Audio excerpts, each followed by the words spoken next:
ओम श्री सिद्धेश्वरीश्वर सद्गुरुभ्यो नमः। ओम श्री सिद्धेश्वरीश्वर सद्गुरुभ्यो नमः। ओम श्री सिद्धेश्वरीश्वर सद्गुरुभ्यो नमः। આજની ધર્મકથા। પ્રણામ। ચુનીલાલભાઈ આપણા મસ્તિષ્ક ઉપર સમગ્રપણે છવાઈ ગયેલું આ નામ, કેવું એમનું ચરિત્ર, કેવું એમનું વૈરાગ્ય, કેવી એમની સાધુતા માટેની તત્પરતા, કેવો એમનો સિંહ જેવો સત્વશાળી પુરુષાર્થ। જાતે કપડાં પહેરી લીધા, જાતે મુંડન કરાવી લીધું। કોઈ સાધુ ભગવંત નથી આપવાના એમને ખબર છે, તેમ છતાં પણ પોતે જાતે દીક્ષા લઈ અને બેસી ગયા, ખૂણો પકડી લીધો, સ્વાધ્યાય કરવા લાગ્યા અને જાણે કંઈ જ બન્યું નથી એટલા સહજપણે બહારથી અને અંદરથી રહી શક્યા। કેવી સ્થિતિ હોય આપણી?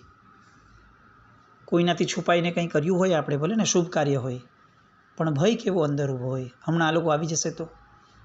વિકલ્પો કેટલા જાગતા હોય, આ કર્યું તો સારું, આ કર્યું તો સારું, હવે આ લોકોને આ ન મળે તો સારું, આ કોઈ કહે નહીં તો સારું।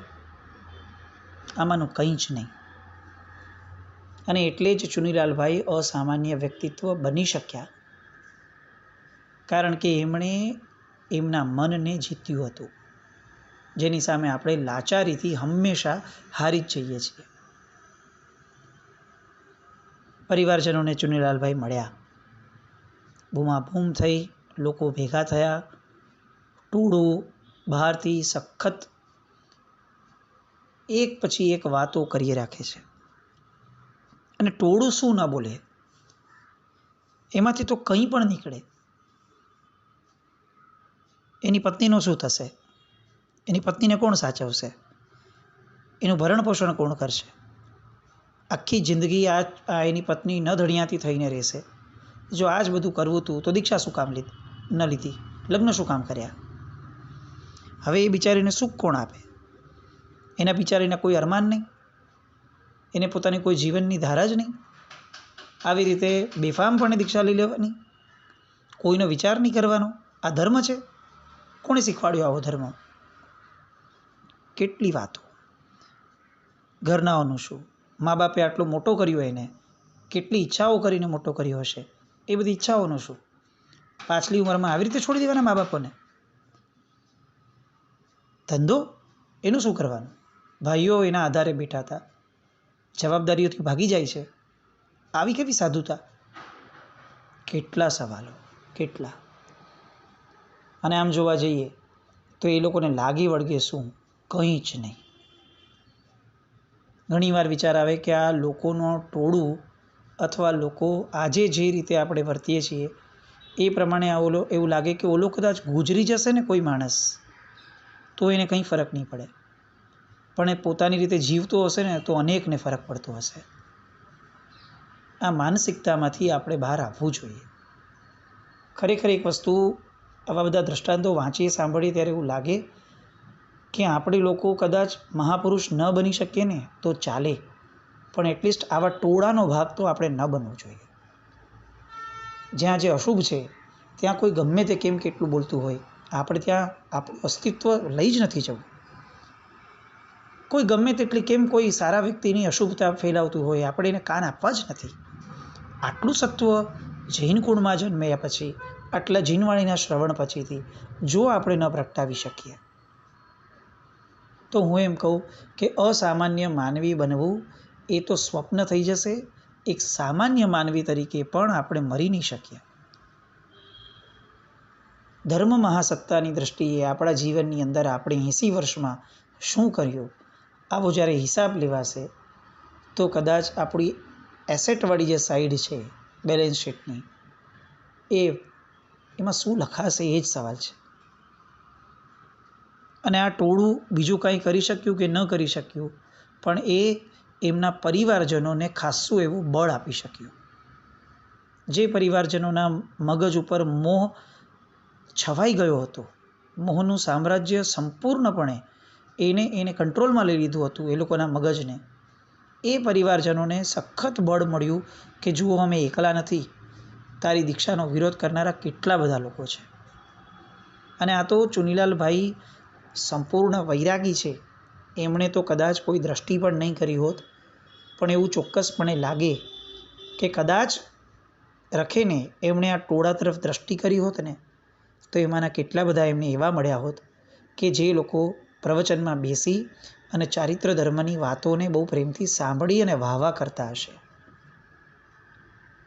એમાં એવા કેટલાક લોકો મળ્યા હશે જે પરમાત્મા પાસે જોર જોરથી સ્તવનો ગાતા હશે, અને સ્તવનની અંદર આપો આપો ને મહારાજ મને મોક્ષ સુખ આપો ને, આવું પણ કદાચ બોલનારા હશે. આ પરિસ્થિતિ આજે પણ છે,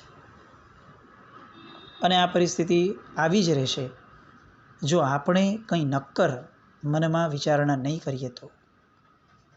સિદ્ધિસુરી મહારાજ સાહેબ જેવા વિરલા આત્માઓ કેટલા કે જે લોકો આ બધાની સામે પણ ટકી રહેવાનું સત્વ લઈને બેઠેલા હોય. બાકી સામાન્ય વ્યક્તિઓ એ તો આવો વિરોધ થાય એટલે બિચારા પોતાએ માંડ ઊભો કરેલો, કેટલાય ભવો પછી બિચારાને માંડ ઊભી થયેલી ધર્મની ભાવના એને કોરાણે મૂકી અને આ લોકસંજ્ઞાની અંદર લાચારીથી એને શરણાગતિ સ્વીકારી લે. કોઈએ કેટલાય ભવોથી સપનાઓ સેવ્યા હશે, મનુષ્યપણામાં આવીને આ કરવું છે, આ કરવું છે, અને એ સાકારતાની દિશામાં અહીંયા આવે અને ત્યારે જેને કાંઈ જ લેવા દેવા નથી એવા લોકો એને પીખી નાખે. ફક્ત એની આ ભવની વિચારધારા કે એની ટેમ્પરરી ઈચ્છાને નહીં, એના કેટલાય ભવની ઈચ્છા અને સપના અને પુરુષાર્થની ધારા એની ઉપર સંપૂર્ણપણે બ્રેક લાગી જાય. કારણ કે આ ટોળું એ ફ્રી બેઠું છે જગતની અંદર આવા બધા લોકોના જીવનમાં ડોક્યા કરવા માટે. એટલીસ્ટ આપણે જો એના પાર્ટ ન બનીએ ને તો પણ કંઈક અંશે આપણે સત્વ ફોરવ્યું કહેવાશે. પરિવારજનોએ નિર્ણય કર્યો. સૌથી પહેલાં તો પૂછ્યું કે આ કયા મહારાજ સાહેબે તને દીક્ષા આપી, પણ ચુનીલાલભાઈ સંપૂર્ણપણે મૌનમાં છે. સંપૂર્ણતયા મૌન અવસ્થા, અને બાહ્ય મૌન એવું નહીં, સંપૂર્ણપણે આંતરિક મૌન. એમને હજી પણ પેલું પુસ્તક સ્વાધ્યાયનું છૂટતું નથી, એ પાના ઉપર પાના ફેરવે છે. આપણને સરપ્રાઇઝિંગ નહીં, શોકિંગ લાગે કે કોઈ માણસ આટલી બધી ભયંકર વિકટ પરિસ્થિતિ પોતાની માટે નિર્માણ થઈ છે અને એ કેટલા નિરાતે પુસ્તકના ગ્રંથના પાના ફેરવી અને સ્વાધ્યાય કરે છે. જાણે જગતમાં એ ફક્ત એકલા જ જીવે છે. કેવું એકત્વ આત્માનું, કેવો અધ્યાત્મનો રંગ. અંદર જોયું, ઉપાસની અંદર બધા બારણાઓ ખોલ્યા, અંદરની ઓરડી ખોલી, જોયું તો બીજા કોઈ સાધુ જ ન હતા. કન્ફર્મ થયું કે એમણે જાતે જ કપડાં પહેરી લીધા લાગે છે, અને હવે પરિવારમાંથી કોઈ કંઈક વિચારે એની પેલા ટોળામાંથી અવાજ આવ્યો, ઉપાડો એને અને લઈ જાઓ ઘરે. અને રાજનગરની એ ભઠ્ઠીની બારીની પોળમાંથી 4 જણાએ જીવતા જાગતા એવા સાધુના વેશમાં રહેલા આ ચુનીલાલભાઈને ટીંગા ટોળી કરી અને ઉપાડ્યા. 4 જણ ઉપાડે ને ત્યારે મૃતદેહ હોય, પણ અહીંયા પરિસ્થિતિ અલગ હતી. અહીંયા તો લોકોના મનમાં મરી ગયેલો ધર્મ એ આ ચુનીલાલભાઈને ઉપાડે છે, અને એટલી ક્રૂરતાથી એ લોકો સાધુનો વેશ જેના દેહ ઉપર સ્પર્શ્યો છે એની પણ શરમ રાખ્યા વગર લોકોએ રાજનગરના એ રસ્તાઓની અંદર ટીંગા ટોળી કરી અને આ ચુનીલાલભાઈને છેક ઘર સુધી લઈ ગયા. એ કેવું સરઘસ હશે. આમ પરિસ્થિતિ વિચાર કરીએ કે આપણને પૂજ્ય સિદ્ધિસુરી મહારાજ સાહેબ નામ પડે તો કલ્પના થાય કે કેવા કેવા એમના ભવ્ય સામૈયાઓ થયા હશે, કેવા વરઘોડાઓ નીકળ્યા હશે પૂજ્યશ્રી માટેના. આ વરઘોડો વિચારી શકાય એવો? દીક્ષા પછી પણ એમને કેટલા બધા લોકોએ ઉચક્યા હશે, એમને ઉચકવામાં સૌભાગ્ય ગણતા હશે, પણ આ ઉચકવું, કેટલાય લોકો પોતાના ભાવથી પતિત થયા હશે ત્યારે એમણે ચુનીલાલભાઈને આવી રીતે ઉંચક્યા હશે. ટીંગા ટોળી કરીને રીતસર લોક જોવા માટે ભેગું થયું કે આ શું થઈ રહ્યું છે, અને પરમાત્માના શાસનની આ કઈ ગરિમા અને કઈ રીતે એના ધજાગરા ઉડ્યા હશે એ સમયે. પણ આ ટોળું હંમેશા મગજ વગરનું જ હોય છે. ટોળાએ ચુનીલાલભાઈને ધરબી દીધો એ ઘરની અંદર, કે જે ઘર સમગ્રતયા દીક્ષાના વિરોધની અંદર સળગી રહ્યું હતું. પરિવારના તમામ વ્યક્તિઓ ભેગા થઈ અને આ ચુનીલાલભાઈને ધડાધડ સવાલો પૂછે છે અને ક્યાંક ને ક્યાંક એમના ગાલ પર થપ્પડો મારીને વાતો કરે છે. નાનો છે. આ જ ચુનીલાલ જો એમના મોહ પ્રમાણે ચાલે તો એ લાડકો છે, કારણ કે નાનો છે. પણ આ જ ચુનીલાલ એમના મોહથી વિપરીત વર્તે તો થપ્પડ મારવાની, કારણ કે નાનો છે. આ છે મોહરાજા. એને વ્યક્તિ સાથે કોઈ પ્રેમ હોતો જ નથી. એને ફક્ત પોતાના અહંકાર અને પોતાની ઈચ્છા એની ઉપર જ પ્રેમ હોય છે. અને આવા સમયે આ પરિવારે ચુનીલાલભાઈને ઘરમાં બારણું બંધ કરી અને ખુરશી પર બેસાડી અને ધડાધડ સવાલોની જડીઓ વરસાવવાની શરૂ થઈ. તારામાં અક્કલ નથી, તને કોણે કરવા કીધું હતું, તને ના પાડી હતી, શું કામ કર્યું, આ જ કરવું હતું તો લગ્ન શું કામ કર્યા, આ તારી પત્નીનું શું, તે વિચાર કર્યો છે, તને શું તકલીફ છે, કેમ તારે દીક્ષા લેવી છે, સમજાતું કેમ નથી તને, કેટલી વાર ના પાડવાની. આમ એક પછી એક સવાલો. ચુનીલાલભાઈ પાસે એક જ જવાબ છે, મૌન. એ સમયે કદાચ એમનું મન પણ એ જ સ્વાધ્યાયમાં રત હશે, જે સ્વાધ્યાયમાં એ ઉપાશ્રયમાં હતા ત્યારે પણ રત હતા. મનની કેટલી ગજબની પ્રબળતા, પરિસ્થિતિની લેશ માત્ર અસર નહીં, લેશ માત્ર. કેવું એમણે મનને ઘડ્યું હશે પૂર્વભવોમાં, કે જેના કારણે પ્રસંગ આવતા તરત જ જાણે આખી પોતાની સાધના પકડાઈ ગઈ. પરિવારજનોએ સમજી લીધું કે હવે આ નહીં સુધરે, નહીં સમજે, અને છેલ્લી એક વોર્નિંગ આવી, આ જે તારા કપડાં છે એને તારા દેહ પર નહીં રહેવા દઈએ. પરિવારના બહેનોને બહાર મોકલ્યા ઓરડીમાંથી, અને ભાઈઓએ અત્યંત નિર્દયપણે, ક્રૂરતાપણે એના દેહ પર એમણે પહેરેલા સાધુતાના વસ્ત્રો ખેંચવાના ચાલુ કર્યા. ચુનીલાલભાઈને બાજુમાં બીજા કપડાં અપાયા, આ પહેરી લે, વાત પૂરી કર. ચુનીલાલભાઈએ એ વસ્ત્ર સામે નજર પણ ન કરી. બહારના વસ્ત્રો નીકળી રહ્યા છે, પણ અંદર પહેરેલું ચારિત્ર, અંદર સ્વીકારેલું ચારિત્ર એ લેશ માત્ર પણ હલી નથી રહ્યું.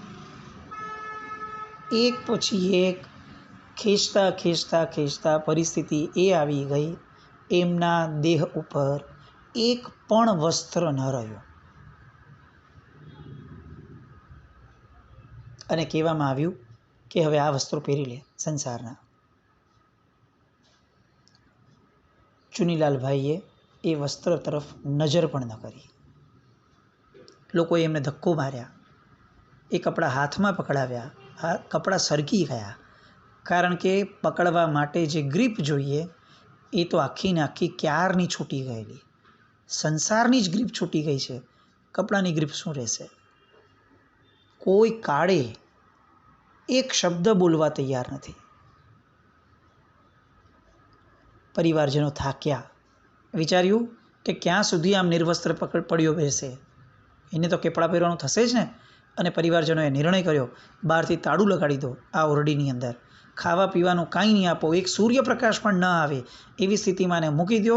એ પોતાની મેળે સમજી જશે, સુધરી જશે અને કપડાં પહેરીને બહાર આવી જશે. બધા બહાર ગયા. ચુનીલાલભાઈ બાહ્ય પરિસ્થિતિની કોઈ પણ અસર લીધા વગર જે અવસ્થામાં એમને રાખીને ગયા છે એ જ અવસ્થાની અંદર ફરીથી સ્વાધ્યાયમાં મગ્ન થયા. સ્વાધ્યાય શબ્દ આવે ને એટલે આપણને પુસ્તકો દેખાય છે, પણ સ્વાધ્યાયનો ખરો અર્થ સ્વનો અધ્યાય છે, પોતાનો અભ્યાસ. પોતાનું એટલે કોનો? જે આપણું પોતાનું ઓરિજિનલ સ્વરૂપ છે, સત ચિદ આનંદ સ્વરૂપ, એવો આત્મા, શુદ્ધાત્મા. અને ચુનીલાલભાઈ એ પોતાના મૂળ સ્વરૂપની અંદર લીન બન્યા. અડધી કલાક, કલાક, 1.5 કલાક, 2 કલાક પરિવારજનો દર થોડી કલાકે બારી જરાક ખોલી અને ચેક કરે છે કે હમણાં કપડાં પહેરી લે એટલે આપણે એને બહાર કાઢીએ. ચુનીલાલભાઈ ટસના મસ થવા તૈયાર નથી.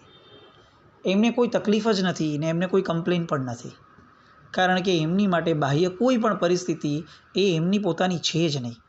એ સાધુતાના કપડાં જ્યાં સુધી ન આવે ત્યાં સુધી જે અવસ્થા અત્યારે છે એમાં એમને કોઈ જ જાતનો વાંધો નથી. પણ હવે આ દેહને સામાન્ય કપડાં અડી જ નહીં શકે. ચારિત્ર કોને કહેવાય? ચારિત્રની ભાવના કોને કહેવાય? ચારિત્રનો તલસાટ કોને કહેવાય? આ બધા પ્રશ્નો અને આવા કેટલાય પ્રશ્નો જવાબ એક જ, પૂજ્ય સિદ્ધિસુરીશ્વરજી મહારાજા. 24 કલાક પૂરા થયા. એ હલ્યા પણ નહોતા પોતાની જગ્યાએથી. એ જ આત્મ સ્વરૂપમાં લીનતા જે એ લોકો મૂકીને ગયા હતા ત્યારે જે અવસ્થા એ જ અવસ્થા. હજી પણ દેહને કપડું અડ્યું નથી અને હજી પણ પરિવારજનોનો મોહ ઉતર્યો નથી. 24 કલાક ગઈ, કોઈને દયા નથી આવી. સગ્ગા માતા જેમણે ગર્ભમાં રાખીને એમણે આટલી કષ્ટ વેઠી અને એમણે જેમણે જન્મ આપ્યો છે એ પણ નહીં, પિતા પણ નહીં, અને 5 ભાઈઓ, બહેન, પરિવારજનો, કોઈને પણ મનમાં નાનકડો પણ વિકલ્પ નથી થતો કે આપણે આ શું કરીએ છીએ. અને જેમ એ લોકો દ્રઢ છે અને જડ છે, એમ આ ચુનીલાલભાઈ પણ દ્રઢ છે અને પોતાની ધારામાં જડતાથી નહીં, ચુસ્તતાથી વળગીને બેઠા છે. શાસ્ત્રમાં શબ્દો છે, સિંહની જેમ નીકળ્યા છો, સિંહની જેમ સાચવજો. આ શબ્દ જ્યારે પણ સાંભળીએ ને આપણને જો આ ચુનીલાલભાઈ સિદ્ધિસુરી મહારાજ સાહેબ યાદ ન આવે ને તો આપણી અધુરાશ છે. સિંહની જેમ નીકળ્યા પછી સિંહની જેમ પાળવું કોને કહેવાય? હજી તો દીક્ષા ઉછેરી નથી, ફક્ત વસ્ત્ર હતા અને આ દ્રઢતા. 48 કલાક પૂરા થયા. ચુનીલાલભાઈ એ અવસ્થામાંથી હલ્યા પણ નથી. 50 કલાક, 52 કલાક ઘરના પોતાના રૂટીનમાં આવે છે. બધા ડોક્યું કર્યા જાય છે કે આ હજી આમ છે, હજી આમ છે. ચુનીલાલભાઈ હલતા પણ નથી. ખાલી કલ્પના કરીએ, ભૂખ નહીં લાગી હોય, તરસ નહીં લાગી હોય, કયું અત્તરવાયણું કરીને બેઠા થાય? કેટલી કલાક? કોઈ વિકલ્પ છે? આ લોકો તો સમજતા નથી. તો હજી મારે કેટલું આ રહેવાનું? દેહ ઉપર વસ્ત્ર નથી, બહાર જવાની કોઈ ચિંતા, કોઈ વિચારધારા, કોઈ વિકલ્પ નથી. એક જ વિકલ્પ ફિક્સ ધારણા છે, આ દેહને હવે સંસારી વસ્ત્ર નહીં અડે. 72 કલાક પૂરા થયા. સળંગ 3 દિવસ 24 અઠ્ઠમ આવો શબ્દ બોલવો એ કદાચ બહુ જ નાનું અને નબળું લાગે, કારણ કે આ ફક્ત ઉપવાસ, ભૂખ્યા રહેવાના ઉપવાસ ન હતા. આ એવા 3 દિવસ હતા કે જે 3 દિવસ કદાચ આપણને એવું લાગે કે 300 ભવ સુધી પણ આપણે આમનું 5% જેટલું પણ શૌર્ય ઊભું કરાવી શકીએ ને તો પણ એ કદાચ આપણી સફળતા હશે. 72 કલાક સુધી નિર્વસ્ત્ર રહેવું, એક પણ વિકલ્પ વગર, એક પણ જાતની લાચારી વગર, મનમાં જરાય ક્ષોભ નથી કે મેં આ શું કર્યું, મનમાં જરાય દ્વેષ નથી કે આ પરિવારજનો શું કરી રાખે છે, કંઈ જ નહીં. શાંત ચિત્ત. સમુદ્રનો વચલો ભાગ કે જ્યાં રત્નો મળે ને ત્યાંની જે સ્થિરતા છે, સાગર વર ગંભીરા જેવી